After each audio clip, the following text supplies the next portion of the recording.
Welcome to another episode of the Kids Ministry Collective podcast. My name's Tom Bump, and I'm your host.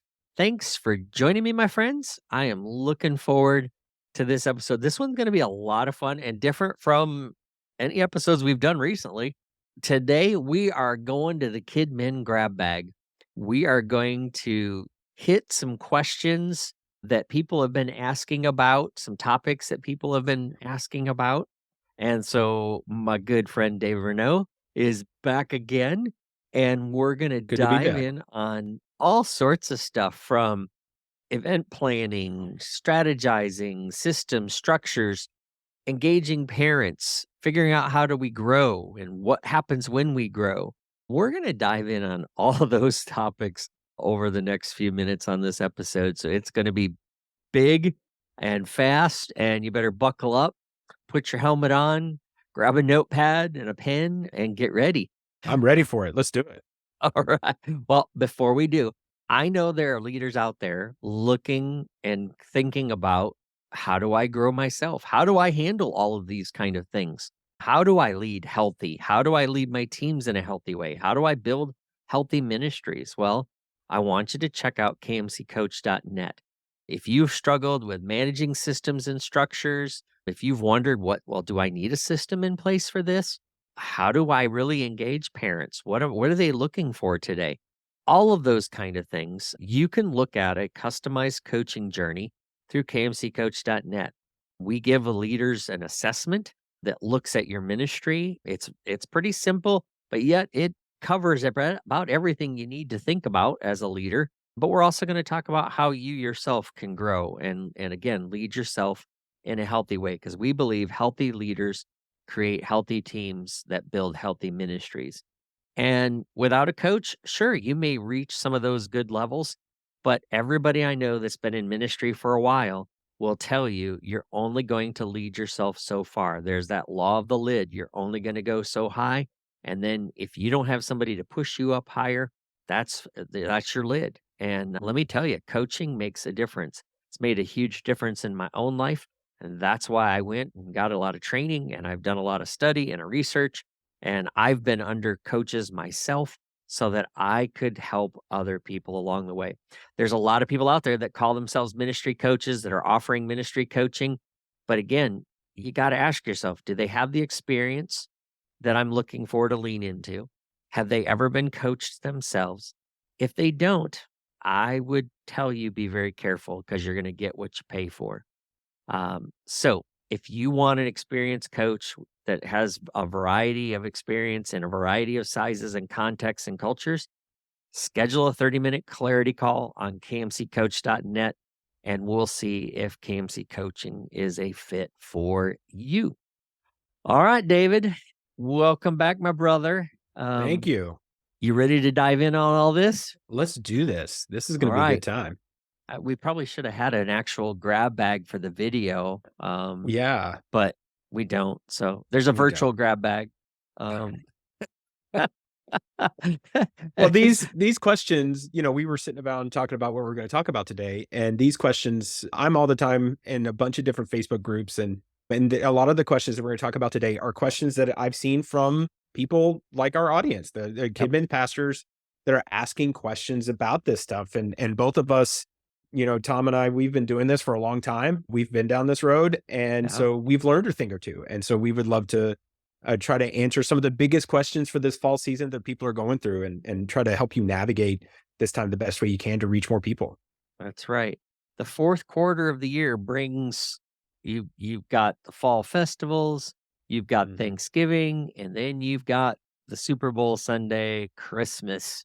So You you've know, I, got all this stuff coming as a y- leader. And then Bible school's right around the corner. that event in which we do No. not speak, Yeah, yeah. at least And until January. yeah, at least until January. But we're not gonna go that far Oh, today. no. We're just gonna talk about, in fact, let's kick off this idea, because we always start with the why. Yeah. So, why are we talking about, why did we choose to do a grab bag of topics this morning or this afternoon or whatever? I can't even know when we're recording now. Yeah, it's been a day. When you go back and you think about your early days in children's ministry, you get into it because, like, most likely you're a volunteer or somewhere, and your life in children's ministry is all about what happens on Sunday. Yep. And when you get started in children's ministry, you're just excited about teaching kids about Jesus, and you should be. That's not a bad thing. But if you've done children's ministry longer than 3 months, you've also realized that children's ministry is a lot more than what happens on Sunday morning. There's a Right. lot of other things that's put on the children's pastor's plate that you have to manage and you have to take care of and do. And so that's why we're doing this large variety of topics, because it's more than just what you do on Sunday morning. It's what you do all throughout the week and throughout the year. Yeah. I think my big why in all this is that this is an area where if a leader hasn't thought these things through, these are the things that can start chipping away at their credibility. It can hinder their influence with their senior leaders. And ultimately it's going to affect their teams. It's going to affect the ministry, the outreaches they want to do. There's a Yeah. lot of little things that yeah, we've got to get right. There's a lot of little plates that we spin and we have to keep spinning them. And so I think this is important that we get an episode where we can dive in on a variety of these things. I'm sure, and people can search back on previous podcast episodes. We've talked about some of these in length in different, Mhm. each of these topics in different length. But I think this is going to be a lot of fun that if you haven't heard the podcast before, or you're fairly new to the listening audience, or you're new to ministry, here's some great things that you can buzz through and go, okay, do I have these things in place? And Yeah. if not, what do I need to do to get them? So Yeah. let's start with the obvious. It's fall. I mean, I kind of curse the pumpkin spice people every time I'm out cleaning up my leaves, because every time these people start going, oh, it's pumpkin spice season, my leaves Yeah. start to fall. Well, And I'm I down have here a in the lot of South. trees on my property. Oh boy. I'm down here in the South. The leaves are not, they're just now starting to turn.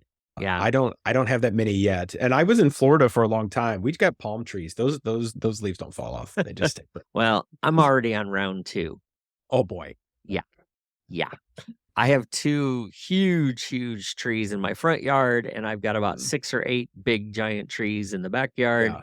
And yeah, It's a it's hard drag. to keep But up with but all we're that. talking about Kidmin, not lawn service. That's true. So We are not. But so see what pumpkin spice does to me? It it really just just I have this, it's like pumpkin spice and glitter to me yeah, are yeah. just, yeah, anyway. All right, let's not go there. Anyway, so So, talking about pumpkins, you were just telling me that y'all did a big pumpkin Sunday at your uh-huh. church. You Yeah. had a big fall event. So, like, when you did that fall event, what were some of your goals? What did you want to get right about when you're putting this event together to make sure that it was a success?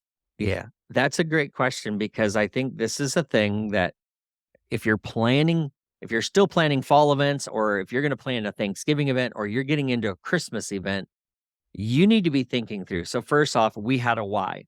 Mhm. Our why was to bring families together to have a safe, fun opportunity for families to be together and celebrate the season. It was just that simple. Now, yes, our secondary is that we wanted to draw them into our services. We had a special offer that if children came to our service, they got a coupon for a free meal, a kids meal at a food truck. We advertised that out to the community, and it drew new families to our church that had never been to our church before. We had the highest Sunday of an attendance for children's ministry in years at our church. And so our why was we wanted to give families something safe, something fun, something easy. Mhm. It was to create some memories. And so we said, look, this is what we're going to do, and this is why we're going to do this. We're going to spend money on it. We're going to create some time for it and space for it in our parking lot and in our field. So a bunch of us staff, we parked out in Timbuktu and in the grass, we Yeah. threw our stuff out there so we could open up parking spaces. And let me tell you, it was a grand slam event. we started with that clear why of this is what we wanna do for our families. Mhm. We wanna give them some safe family fun, and here I think sometimes leaders get scared, churches get scared of, "Well, doesn't everything have to have a gospel message?" Well, Yeah. no, it doesn't. Sometimes it's good to let people know that we have fun here. We like to connect with each other. We like to spend time together, and what unites us, yes, is Jesus. What unites us is the gospel, and by them coming to our services and their children being in our children's ministry, they got to hear the gospel. They got to hear about Jesus. There was no doubt that that got put out there. But the why behind of our event was just as simple as we want to have a safe family fun environment that gives parents a win, that we get to celebrate the season changes because it's beautiful up here. Yes, as much as Mhm. I grumble about the leaves, it is a beautiful time of year. I love it. I Yeah. love the season changes. Even yeah, it was a little chilly, a little windier than we'd like, but it was a great event, and Yeah. I was thrilled that we met our goal. I mean, we had people laughing and having fun and engaging. People were posing for pictures in their picture board. Yeah. Our backdrops that we had a petting zoo with a zebra. I mean, that I was don't I know. mean, people I'd were be like, scared to "Oh, pet a zebra. I don't know how I oh, feel about dude, they that. are so soft. They are so Really? soft. It's That's unbelievable." crazy. Yeah, it's Wow. awesome. It was the most I gentle creature ever. what I think about the fall events and I do is that, we want that a lot of people want that gospel thing, but even Jesus said, like, if you like when you're going to tell someone that Jesus loves you, it's always more valuable to meet their need first and Yeah, then say Jesus loves you as opposed to just walking by and just saying Jesus loves you. That's like yeah, if you have 2 coats, give them 1. Give yep, give them another one. And so sometimes when you do a church event, like there isn't gonna be a gospel. You can have a gospel element. Like when I've done fall festivals before, I had a prayer tent and I was very skeptical about this prayer tent. Like, who is going to come to my fall festival slash trunk or treat and want prayer? Like they're going to be, hitting all the trunks trying to collect candy. And I put up this prayer tent and got a couple of volunteers that were real passionate. They were intercessors. They were passionate about prayer. And they had some of the most incredible times praying for people.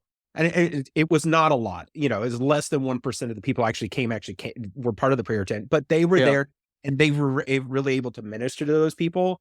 And so it had that gospel element to there. And then also when you do these events, you want to have a place to invite them back to yes, come back to church because otherwise you just throw a party.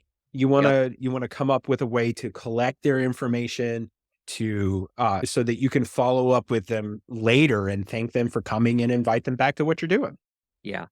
And I think, to also finish answering your question about what do we need to get right, you need to have a good, clear why. You do Mhm. need to have that plan that you mentioned. You also need to make sure that you have a plan for if it rains. You need to have you need to have a backup plan.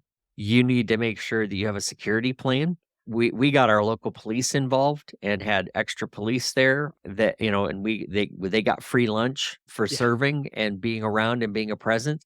So, we started thinking you've got to start thinking about the little things. How are you going to get people in and out of the parking lot? How are you going to where are you going to park them? Where are you going to put all your stuff? Who's going to clean Where up after the zebra? Where are they gonna go to the bathroom? Where are the people gonna go to the Yes, bathroom? Do yes. you need to get porta potties? Are they gonna use the ones inside? Uh-huh. How's that work? What are you Yep. gonna do? And so thinking through your why and your what and your how and thinking about, the other part of this is if somebody walks on our property for the first time ever, are they going to know where to go and what to do? One Mhm, of the things that we learned we didn't do well enough in our evaluation is we didn't have enough indoor signage. We had mhm, lots of outdoor signage, but mhm. we didn't have a lot of indoor signage where people who were walking into our building for the very first time weren't sure which entrance, because we have multiple entrances at our building. Where was this pumpkin Sunday taking place? And Yeah. we realized, ooh, we didn't have. And so we had people walking to the opposite end of our building only to be told, oh, you got to go all the way back down to the other side and out the door. Mhm. Oh, boy. And so that was one of the things we missed. So if you're Mhm, gonna get it right, think about people who've never been to your building, who've never been to your church before, and what do they need to see and to know? Who Yeah. do they need to engage with? Because those are things that are often missed when we're thinking Yeah. about those kind of fall events, Well, and when you're to thinking do that. about like when you think about that signage stuff and how do people think, and you want an example of it, go to your local hospital Yes. and try to visit a room. And without, even if you don't ask help, just try to visit a room because most likely every hospital I've been into, the signage is impeccable. You Yeah. know, the room structure makes sense. And you got to get to room 634 and you're like, okay, how do I get there? And so Yep. you can follow the signs and it tells you where they are. So then you go to the same thing. You need to do the same thing in your building, sit in your parking lot, like Yep. drive into your parking lot and pretend like you don't know where anything is, and then see if you can find your way by signs that Yep. can tell you where okay, I'm dropping my youth here, my kids here, my preschoolers here. I'm going here to get coffee. I'm going here that you can answer all those questions. And when you do a fall event, a lot of times those signs are temporary. And so you can make, my last church, we bought a whole bunch of just sign holders that we could just Mhm. drop an 8.5, 11 by sheet of paper Yep. into there. Yep. And we, as I thought through that process, I put out that sign at strategic places that told exactly here's where this particular event is. Right. Because people are going to ask the question, my kid's got to go to the bathroom. Where do I need to go? Yep. Where's the info tent? Where is the you Yep. need to have those signage up to help people understand where to go. Absolutely. Absolutely. So, again, one of our big whys was drawing things in for families. Yeah. And so, if we're getting families in, how do we leverage those kind of events? Because with fall events and even some of our Christmas events that are coming, we have a great opportunity to leverage and engage with these families and these Mhm. parents. So, what are some ways that we can leverage an event like a fall event or a Christmas event or Thanksgiving event? How do we leverage those to help parents win at home, disciple their kids, or maybe Yeah. just win them back to coming to church on a regular basis? Right. I like the fall events because the fall events are unique over summer events, because summer events like Vacation Bible School and camp is you bring your kids and you leave them with me. I'm going to teach you about Jesus. I'm going to send them home. But when you do fall events, like you're doing a Christmas play or you're doing a fall festival, this is all the families together. This is the parents with the child. And so you're trying to engage those parents there. So one of the things that what you try to think about when we're doing these to engage these parents is you think about how does like Disney World do it? That they want to create environments and they want to create activities that's family friendly, that engages Yeah. all of every parent, that like, okay, you got a trunk or treat and you have activities like, and the parent wants to play the beanbag toss, let the parent play the beanbag toss. Yeah, it may be weird that they want to play hopscotch, but let them, if that's what Yeah. they want to do, Yes. let them do it, because Disney doesn't look at you weird when you hop on It's a Small World. They're just Yep. like, "Okay, yeah, Or the let's do it." teacups Or or the Dumbo. teacups. Yeah, they're just like, you know, "Yeah, you're a grown man. You're on Dumbo. What's going on?" Yes. Yeah. So it happens. So you wanna engage those parents and make them feel as welcome as possible. Also, Yes. if you're gonna do prizes or something, don't just do prizes for the kids, do prizes for the adults, or do something Yes. that says you value the whole family. The whole So family. Yeah. a lot of times what I would do, I live in the land of Chick-fil-A, and so it's like an hour, the first Chick-fil-A is like 2 hours from where I live. The what I would do is I would go get Chick-fil-A gift cards and I would buy a gift like, "Hey, we are gonna buy you dinner at Chick-fil-A." And so I go buy $50 worth of Chick-fil-A gift cards and I would do a raffle, or not a raffle, just like Yeah. if you give me your information, you're entered into a drawing to get Yep. $50 worth of Chick-fil-A. And then like we're honoring your whole family to be together. I'm paying for your family of 4 to have dinner at Chick-fil-A together. Yes. And that again is like we value the family and not just your child as we Yes. try to serve them.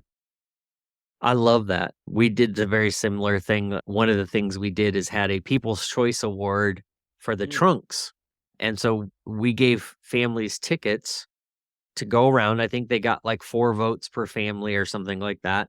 yeah. And they walked through, and every booth had a little jar or can or whatever. I don't remember how we collected it, but the Yeah. families could put their tickets in. And then we had people come around before the end of the event. We made an announcement, "Hey, get your votes in. Now's your last chance." And we collected them all up. They were all numbered. And so we knew which number went with which trunk. And so the families, though, could put their name and email on the back of the ticket. And so as they were voting, that was entering them in for a drawing, and we had multiple prizes to give away. So yeah, we had pizza night, Mhm. where the family won a large pizza and pop from a local pizza shop. I think we did Chick-fil-A gift cards. We did ice cream shop gift cards. We had a movie pack where they got popcorn and stuff, and at you know the coupon for a free family movie kind of thing at the theater. So you do variety of things like that. It makes the Mhm. parents the heroes because 'cause they're bringing their kids to these events and they win something like that sometimes. But we gave Yeah. every family some things that they could do. So, you could find ways to hand out a little card or have a QR code that families could scan that lead a little family devotional, a little story that they Mhm. could play together as a family and have some family discussion about, the changing of the seasons and how God never changes or whatever. I mean, so I think there's ways that we can leverage these events. I think it's also a great opportunity to invite back and let parents know, hey, we've got a parenting group that's going to start soon. Yeah. If you'd like to come check out, how to become a better parent, because I think that's a huge need in our communities right now. Parents are wanting to know, how do I deal with my kids? How do I win with them? And so if you can offer them something, a mom's group, a dad's group, a co-parent group kind of thing, Yeah. you can leverage these opportunities to share with parents, here's some things we offer to you and your family. Here's how we Mhm. can serve you if you have these kind of needs. And we want to be that church for you that when you need something, we're here for you. And I think that's a powerful thing, but I will also say, and I don't know if we've said it before, I think maybe I posted it in a Facebook group. Somebody asked a question about the whole idea of sharing the gospel and that kind of thing. And I said, if you're going to have a formal presentation, or any kind of program with any of these events, you need to advertise that up front. I'll never forget going to a church where I was actually the entertainment. I was doing a PT Kaboom. He's a weird scientist show for Yeah. this church. The problem is that they hadn't really advertised the fact that you had to come to the program first before you could go Mhm. to the egg hunt stuff, Yeah. and so people were showing up for the egg hunt, and little to know that they had to go sit in a program for half an hour where they did some singing, and unfortunately, they chose, like, worship songs, and you got unchurched people coming into the building, and you're trying to have them sing and praise God. That went over like a lead balloon. Then they had to sit through my presentation, which they'd already been sitting for 20 minutes. It was like a 45-minute program Mhm. before they got to the egg hunt. And I heard after I got my costume off, I was just kind of walking around. There were people that I saw get up and leave during the program because they Mhm. just left. So if you're going to engage parents, if you're going to leverage the event, make sure that you're honest with them and telling them what you're doing Yeah. ahead of time, because you can have a big lose and you can lose influence with families if you don't Yeah. tell them what to expect on those kind of things. So, Yeah. Yeah, I think that's I did that one time. When I first started doing my egg hunts, I would do this like hour-long presentation before they actually hunted eggs, and I went to the next church and tried to do that, and they said, "That's called bait and switch, yeah. and you can't do that." So I had to Yeah. shift and do some stuff. But, let's one of the things we talk about fall events, these are like outreach things, but there's Yep. other times in fall events where you do it's an outreach, but it's more of like a service project for your church. Like, we've done, Uh-huh. like, food drives and stuff Yep. like that, or food distributions, and so one ways that you can engage with the parents or engage the whole family is that, especially if you're doing like a food distribution for Thanksgiving, kids can get involved with that. They can take Yes. food and put it in the bag. They can help load up the cars. And so families can serve together with that, and then they're actually enjoying being together, serving the community. Mhm. And so That's really while, good. yes, you're serving the community and you're helping them, but these families are also have an opportunity to serve. So because, like, following Jesus, yes, we need to read the Bible and study the Bible, learn following Jesus, but also following Jesus is about serving the poor and Yeah. going out and doing things. Yep.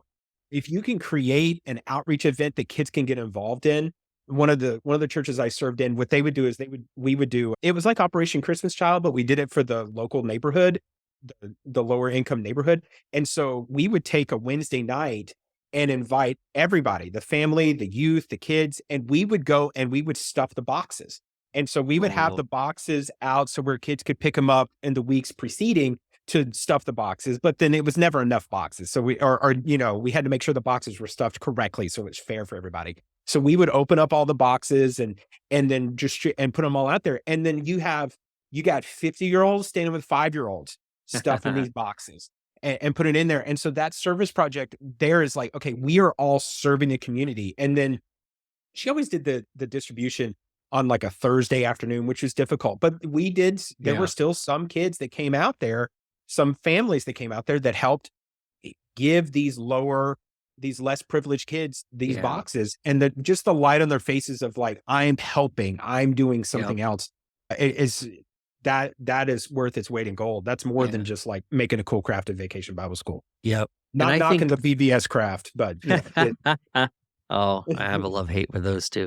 But, I think we just when you're going back to the whole thing of why do we do those kind of events, one of those questions you gotta ask is how do we leverage this? How do we help parents win at home? Mhm. How can we help parents help them teach their children valuable lessons and life skills and priorities and doing stuff like yeah, I mean, we had a church event where we did the meal packing for where everybody stands in a production line and everybody's adding scoops, and so we had adults and kids working together, but it gave the parents an opportunity to talk about kids around the world that this food basket is going to feed them for months, Mm. and this is why we're spending our Saturday doing, filling these bags and wearing the hair nets and, Yeah. doing all this stuff. And I think that's important. So I think that's some of the things that leaders, as you're thinking about fall events, you got to be asking, how do we use this to help parents engage with their children, but also engage with our church, engage with each other? I think there's lots of ways we can think about engagement, and we ought to be picking one of those things at every event, just to help parents see that we're here for them. We don't want anything from them. We've got something for them. And I think that's huge. Absolutely. Absolutely. I remember my son, he helped my wife. He was the one who picked the theme for our trunk. And even though I wasn't with the trunk because I was running the thing, but my wife she picked a theme for it and then he helped decorate the trunk and then he actually manned the car for manned the trunk a little bit and helped hand out the stuff. Now he still, I think he did the lap around our cars like 3, 4 times. He had so much candy. I think we're still eating it. But he still got to be a help, and we provided that opportunity. So, when you do these things with families, your answer needs to be yes. Yeah. Find a way to incorporate kids and families in there and make it work for everybody together, working together as you go in there. So let's say that like these events are super effective and all of a sudden your people start coming to your church, like what happens like this is a question that scares people is what would happen if all of a sudden you like tomorrow that Sunday your numbers doubled and then they kept coming, your numbers, that was just your new reality. Yep. Do you do to help to like prepare for that growth and then maybe we can talk about this in a minute is like okay, you got to add another service, what does that look like and how do you prepare for that? Yeah. Well, here's the thing. Going into these kind of events, you have to know you're going to have to be consistent with them. And you're not going to get return of investment overnight. It's going to Mhm. take consistency over time to do that. But scripture tells us, don't get tired of doing the good stuff, right? If you keep going and you keep working in the due time, you're going to reap a harvest, right? That's what scripture teaches us is that harvest comes. And, I mean, for the church that I'm at, even right now, we're seeing it. God has been blessing over the last few years. And this church has been very consistent about doing several events throughout the year, not a ton, But what we do, we put a lot of effort and energy into it to make it quality, to make it something worth coming to. And we are seeing families coming. And so this pumpkin Sunday that we just did, this has been an annual thing that we've done. And we had our highest attendance ever in children's Mhm. ministry. On top of that, this was our second Sunday at going to 3 services. Oh my gosh. Yeah. That's so much 3 stuff. So much stuff. 3 services. Now, Yeah. I can tell people, even though we're a larger church, we're still understaffed on volunteers. Mhm. I'm my second weekend, we had the high like I said, we second weekend, we've got the highest number of children showing up in all 3 Yeah. services. All 3 services were above average in number of attendance. And on top of that, we do a lot of staffing and volunteering with our teenagers, with our Mhm. students. It was homecoming weekend in 3 schools. Oh my gosh. So, um, I had to have a plan. Now, our plan to grow is that, we were gonna break down into more small groups so that we could maintain our ratios in a good, healthy place so that we can do good connection, and so every child can be known, that every child can be loved, every child can be heard, and every child can be encouraged in the gospel and their next steps. Obviously, to make that happen, you've gotta have enough volunteers, or Mhm. you have to be creative in how you do things. So Mhm. we started thinking about how are we going to pull this off? We changed up our method. We are not doing stuff in small rooms. We're Mm. taking advantage of a larger space right now Mm. because we know we don't have a ton of volunteers. We've we've moved to more of a facilitator model where right now what I'm doing is the volunteers that I have sit around the groups, and for the next few weeks, as we're adding to our teams and we're slowly getting more to come to the team because people are seeing the need and we're recruiting actively. But I'm facilitating from the stage right now. And so I lead the small groups from the stage. The small group leaders engage with their groups. I even have a group sitting next to the stage that I facilitate with right Oh now, my gosh. and we're doing the best that we can, and I'm telling people, I've told people before, "Don't beat yourself up." Some of us get so overwhelmed with, "I don't have enough, I don't have enough." Stop Mhm. looking at all what you don't have and look at what you do and how do you make it the best. I wanna Yeah. make Sunday mornings the best discipleship opportunity I can for the kids, meaning Mhm. I'm gonna teach less for more. I'm going to give more opportunity for them to engage during the lesson time. I let kids ask questions. I dialogue with them a little bit. And then my small group leaders, like I said, I'm facilitating, especially because I have new leaders coming on our team. And the best way I can help them grow and learn how to get to be a leader is we've gotta facilitate from there and train them on the Yeah. job. And so as people are coming, you've got to have, but here's the other part. We've added more check-in stations Mm. because we've got less time in between services. So we've got to get more people checked in and checked out. So we've changed our checkout system. The way we are Mm. checking kids out of the room, we're streamlining it, and we Yeah. have an entrance in and an entrance out. And there's a little like chain, almost like a baby gate that separates. Oh my It gosh. cracks me up. It's like we have this cage area, and parents can cage match for kids.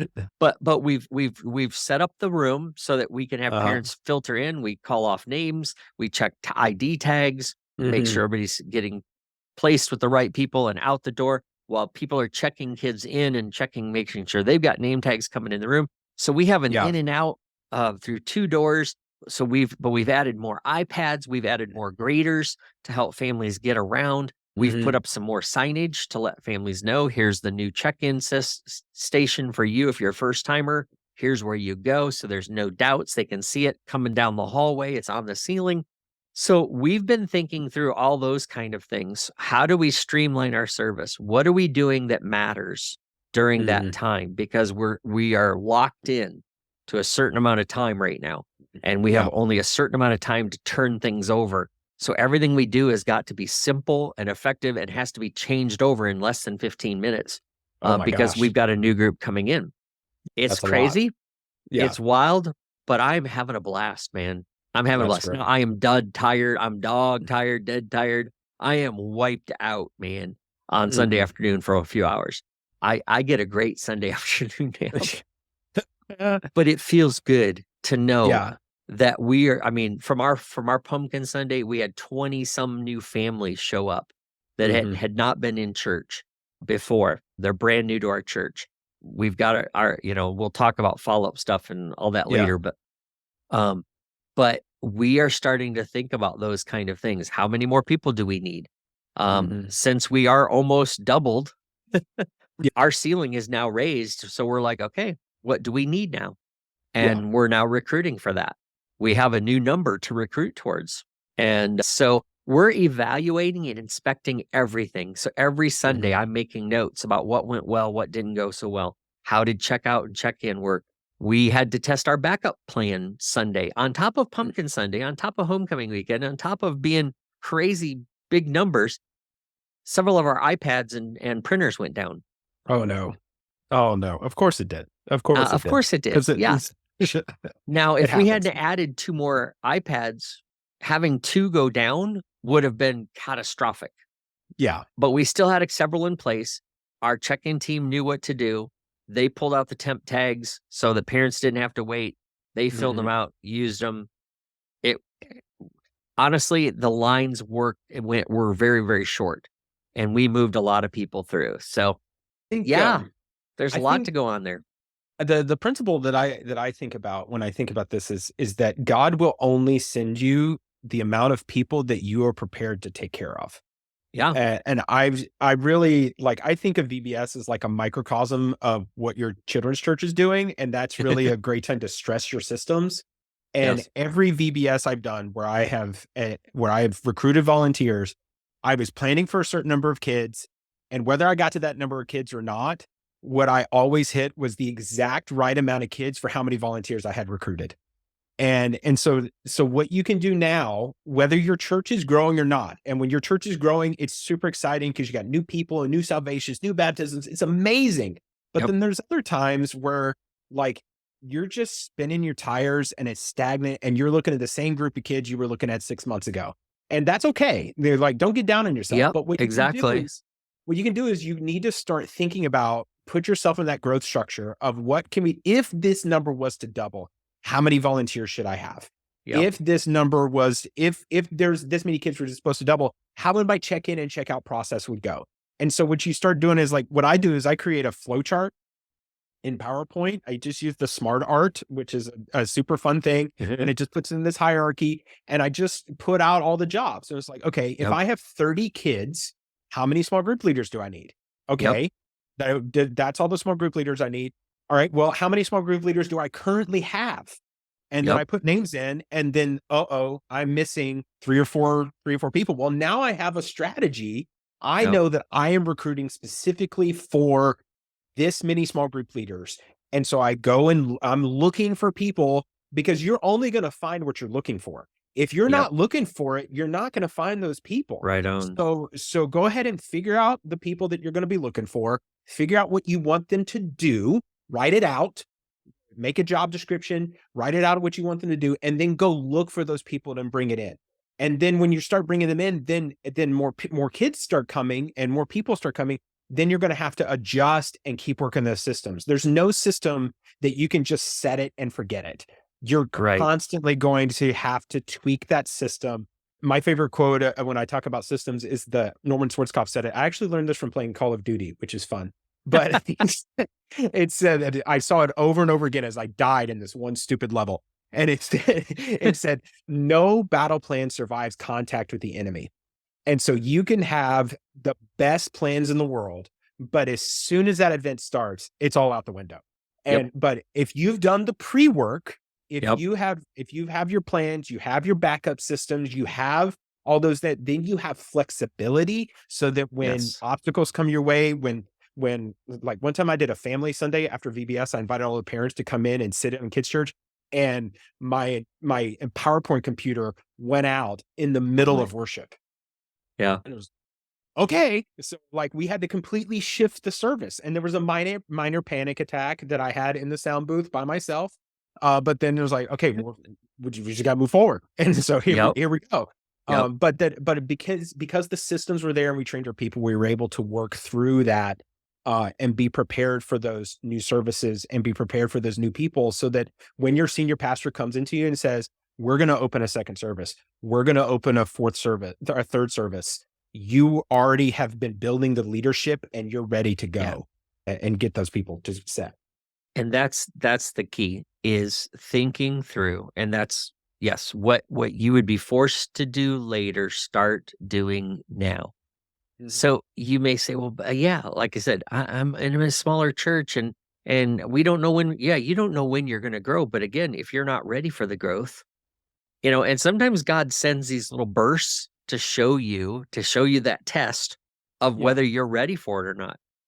Mhm. I've seen some things already that I'm like, my goodness, if we don't get ahead of some of these things, and there are some systems and structures, which we're going to dive into next here, Yeah. um, we've got to get in place better and we've got to tighten them down.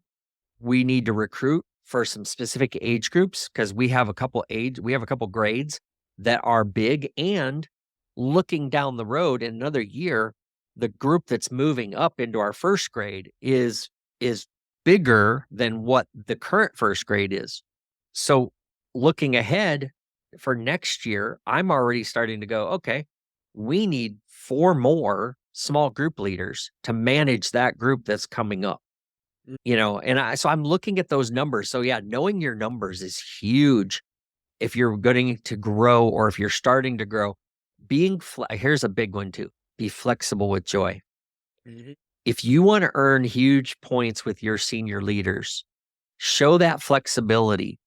And if you want to win over your team, be flexible with joy. The one thing that my next gen pastor relayed to me recently here, well, just after this last Sunday, was he's gotten feedback from volunteers that they've been impressed at how I, I, I'm not, they're not, they're, I hate using the word unflappable, but they're seeing me calm, cool, collected, and it's Mhm. like the duck floating across the pond. Oh, yeah. That duck looks calm and cool on gliding across the water, but underneath that thing is paddling like crazy. Yeah, that was me on last Sunday because Mhm. I'm like, oh my word, if these kids realize they outnumber us, we're in trouble. Yeah. But but then again, if I keep my composure, if I stay flexible with joy, if I work the systems that I have, if I adapt and go to my other plan, because as a good leader, I've learned, as a seasoned veteran, I've learned to always have 1 or 2 plans ready to go, lined Mhm. up, where I don't have to go searching for stuff. It's there if I need it. I needed it this past Sunday. So, all that to say, as that was a big lead in, and I think to this next big question that we've Mm. gotta hit before we run out of time is, Yeah. there's a lot of leaders that forget about systems and structures, or when they hear those words, their Mhm. eyes roll back in their heads. But if they're gonna fuel growth, you have to, you have to have some of these things in place. You have to consider some key systems. And I want to spend a few minutes here talking about what are some key things that we can come up with that every leader, regardless of the size of church, because I think Mhm. there's some overriding systems and structures. I don't care if you've got 10 kids or 450 kids, you have to have some certain things in place.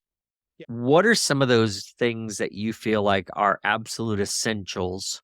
And we obviously don't have time to get exhaustive, but what Right. what are some of your top things that you're like, if you're listening to this episode and you're new in ministry, you ought to be checking these things. Because if you don't have them, you need to get them. You need to I think the first thing that I go to is that first impression is so, so very important. People are gonna Amen. make the That's top decision. of my list. Yeah, people are gonna make the decision in the first 15 minutes of whether or not they're gonna come back. Yes. So, your check-in process needs to be top notch. It needs to be well thought through, it needs to be quick, it needs to be efficient, and so, Does it have to go be ahead. high tech? No, it does not. It does Okay, not have to be high tech. As much good. as I love technology, I love it. I use it too much. There are some times where, like, just a paper like my backup system, because technology will fail.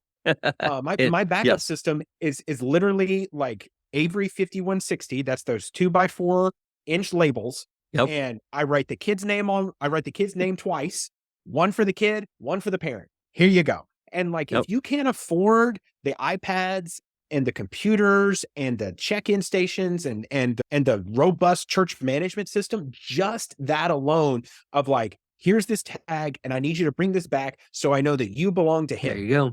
And then just that alone is with check-in. But then also you want to collect their information. You Yep, need to have a system that communicates to them that we have this together. yep. Because if the parent tries to drop their kids off and it looks unsafe or it feels chaotic, they're not coming.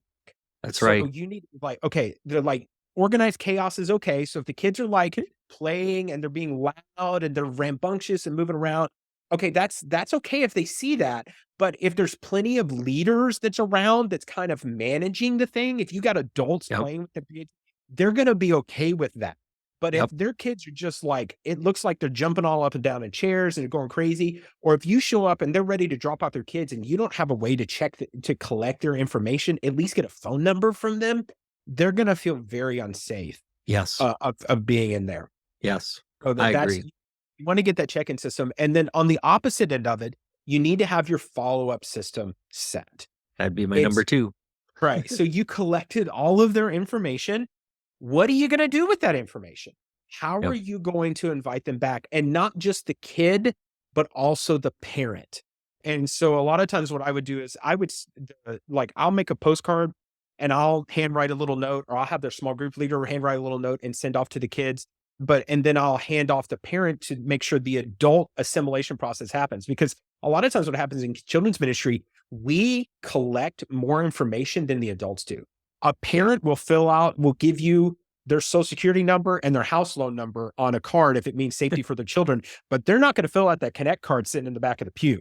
And so you're the one that has all the information. So Yeah, share that with the whole church assimilation process and make sure that that process is working. And if it's not working, you need to do the follow up yourself.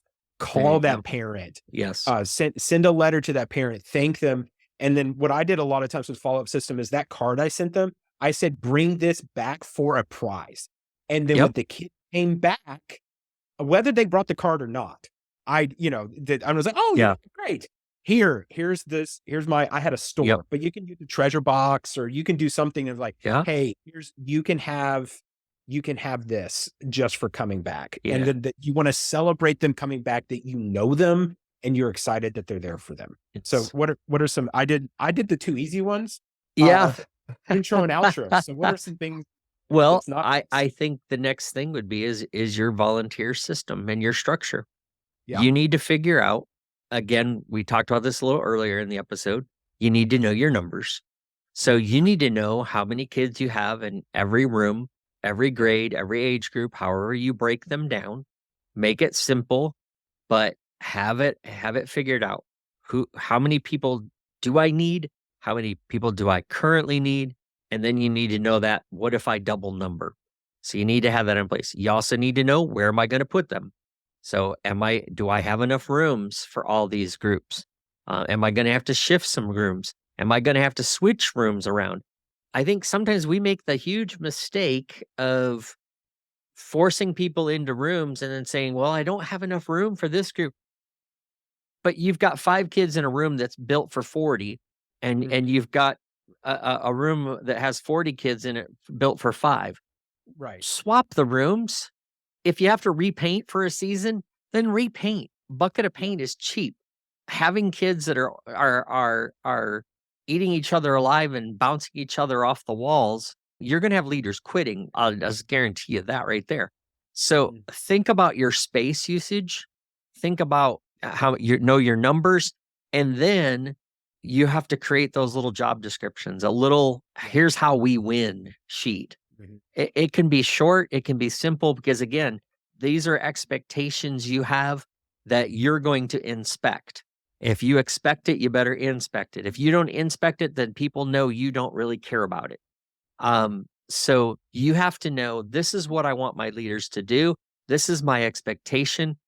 I think one of the huge mistakes young leaders make is they try to make it too simple. Mm, And that, to me, communicates, well, this isn't really that important. Anybody can just do this. I want mhm, children's ministry to be a high calling. I don't want it to be impossible to get into. mhm. Well, for some people, yes, I do want to keep them out. Uh, We're not talking about um, those people. but yeah, well, there's people that see children's ministry as a soft target too for wanting to Yeah, do harm to kids. So those yeah. people I definitely want to make it hard for. We're gonna But keep having a job description and having a system of, hey, you're going to apply, here's how to do it. You can scan this QR code, you get an application, you fill out a background check. You also then get emailed our expectations and our ministry covenant of, this is how we expect you to act and live and dress and whatever. I mean, we keep it simple, and it's not legalistic, and it's not one of these suffocating things, but it's just saying, "Hey, this is valuable and it Mhm, matters." And so we want you to come in prepared. We want you to own what you do. We want you to know the mhm, kids' names. We want you to have read the leader's guide at least once, if not twice or more, before you right, show up on Sunday morning. We want you to communicate if you're not going to be here, you know, and that kind mhm, of thing. Find your substitute if you have that policy. yeah, The other part is setting up a structure for serving. Knowing this is how we're gonna have I've seen people that just let people pick the times, and they're just, and let me tell you, the less commitment they make, the less committed they will be. mhm, Um, so be very, very careful. I know some churches, you only have one service. And so you're looking at, well, we should only ask them to do once a month. But be careful, because how often, that's 12 times a year. Well, guess how many times they're going to miss during that year? a lot more than So that. do the math. If you're gonna have to build a bigger bench if you're gonna do that. So I Mhm, think job descriptions is huge. Having knowing your numbers is huge. Having a schedule is huge so that people know when they're gonna serve. And my last thing that I would say is, you've got to communicate. Don't be one that holds all the cards and yes, nobody knows how to do anything. You need to cross train people. We were just having this conversation on our team. I I'm fairly new to the system that they use for check-in. And I said, "You know what? I need to be cross-trained. I need to mhm, know how to put stickers in the machine. I need to know how to unjam it. I need to know how to enter a family. I need to know the backup system." We're mhm, cross-training our small group leaders to do check-in and check-out, just in case we need some extra help at the doors. Our emergency policy, what do we do? How do we contact the safety team? There's all these kind of things that way for communication, but then there's also this communication of, again, letting me know when you're not available to serve, or if you're sick, or if you're going to be going on vacation, or if you don't understand this week's activity, what should you do? So anyway, or how ooh, you we're going to run out of communicate time. how you communicate with them. How do spend some time, like, I always try to think about, like, okay, how the closer you are to me, the more communication you're gonna get to Yes. me. So, like, if Yes. you are, like, a leader of the ministry, you're getting specific emails about being the leader of the ministry, but then you're also getting the emails I'm sending to the people who are layers underneath you, and Yep. so you might get, 3, 4 emails a week, but Yep. that's because you're closest to me. But that person that, like, they serve once a month in as a small group assistant, they're only going to get one email from me a week. But it's like, okay, how much information do they need to have? And then share that information so that they can get Yes. that. You do not want to hoard your information. And Yeah. then use automation tools as best you can. So like a Yep. lot of those emails that I would send out, like I would use planning center services. And so I would automate Yep. send an automatic email on Thursday and then another one on Saturday saying, "Hey, it's your week to serve." And then Yep. I didn't have to remember that. That just automatically went out. And I did the same thing with all my social media stuff. You can Yep. use Facebook Business Suite. You can use that to schedule your stuff in Facebook groups and Instagram. Yeah. You don't have to spend you don't have to remember to do this every day. You can spend a certain amount of time on one day and just schedule out for your whole week. It takes a little bit more planning, but it opens up your time to really Yep. communicate with everybody. Ooh. Wow. I think we've fire hosed a few people, but Yeah. they can go back and listen, and I hope I hope Yeah. that y'all understand that this are just ideas from 2 seasoned guys who've been in ministry for the long haul, and we care about you all, and we want to Mhm. see great harvest happen, and it does feel like a lot, but if you sit down and you block out your time, like we've talked about in other episodes, you can go back and listen to some of the healthy leader episodes and some of the healthy team episodes. We talk about some of these kind of things of find your rhythm and find what works for you and stick to it. Be consistent over time, not perfect, be consistent. And the Mhm. more consistent you are, the more leadership influence you're going to gain with your team, and they will run through brick walls for you. If you lead them, they will follow. So keep after it. And don't, again, the scriptures say, don't become weary in doing the good, but stick with it, because in proper time we reap a harvest if we don't give up. I have to remind myself of that scripture all the time. So, as we wrap up, because we really do have to wrap up, because this has been a little longer episode, but I'm hoping people stuck with us. Give me your most important thing for kids ministry leaders. If you had one thing to Yeah. say to a new leader, don't miss this out of all of our grab bag stuff, or maybe something we haven't talked about, what would be Yeah. your one thing? My one thing is, and I say this to every new leader that comes in, I think I said this on this podcast before, is that the most important thing is your relationship with Jesus. Yep. You love Jesus before you got into this. Let's hope you love Jesus when you leave this thing. And the way you continue to love him throughout this, the way you come up with the solutions to your problems is Jesus.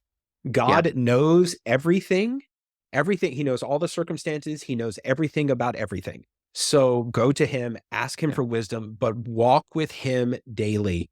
And so when you have those tough times where you show up and you got 60 kids and it's you and your spouse trying to make it happen, you're just trusting the Lord that Yeah. he's gonna that he's walking with you, that it's gonna make it best for that day, and then come up with a solution so you don't have to keep living in this world. Keep that relationship with Jesus, because when those hard days come, when you get that hate mail from that parent and you're just like, I don't even know if I want to keep doing this, just Yeah. remember Jesus still loves you, and he Yeah. was proud, and God was proud of you before you did a thing.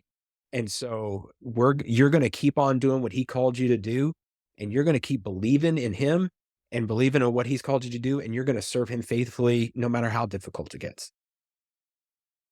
I'm just going to leave it right there and say ditto. Yeah. I think that's spot on. All right, my friend.